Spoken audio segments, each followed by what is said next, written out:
Hello everyone, this is Sodhi from CAAN Wings Consultants. Welcome to this Saturday edition.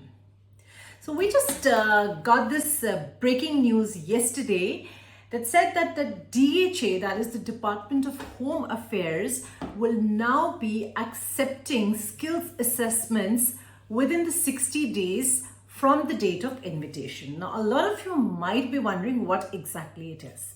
Let's get started with the explanation.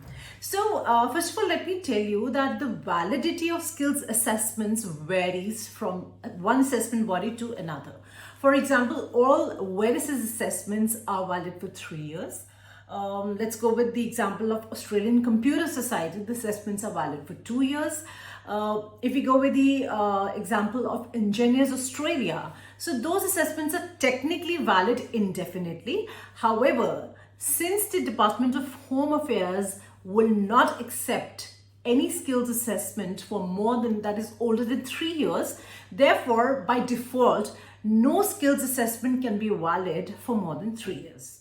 Now what was really happening was that the applicants who were new applicants were putting in applications for priority processing, or let's say fast track processing, so that they could get their assessments done immediately, given the fact that right now the environment is very conducive for getting the nominations.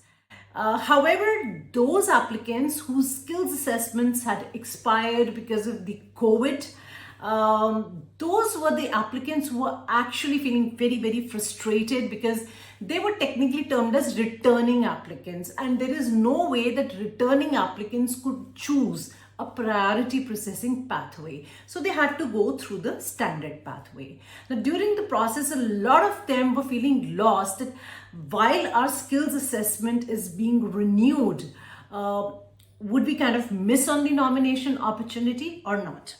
Now, some assessment bodies have been considerate enough, such as the WEDIS, which said that if your expression of interest has been lodged with the DHA, and let's say you get an invitation to apply for a nomination, you can probably shoot that email to us as a supporting evidence, and we can expedite your skills assessment for you. However, many assessment bodies were not as accommodating. Therefore, there were a lot of concerns about the expiring skills assessment. Now, let me also share with you that some assessment bodies can take very long to process the application, be it a new application or be it an application of a returning applicant, given the workload that they are kind of seized with.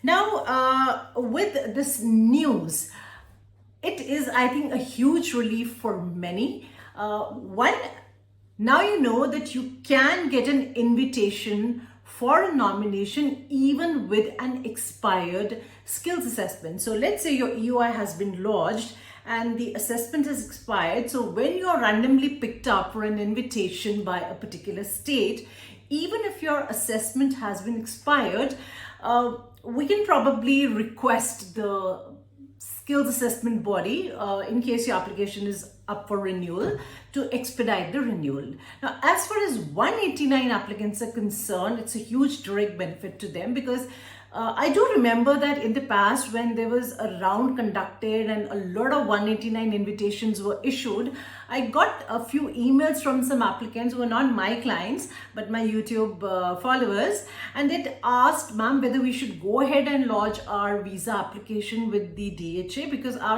although we have received an invitation to apply for a 189 visa, but our skills assessment has already expired. So I'd obviously asked them not to go ahead with that. But given the change in the rules now, in this scenario, somebody who gets an invitation for a visa with an expired skills assessment can obviously go ahead and apply for a skills assessment.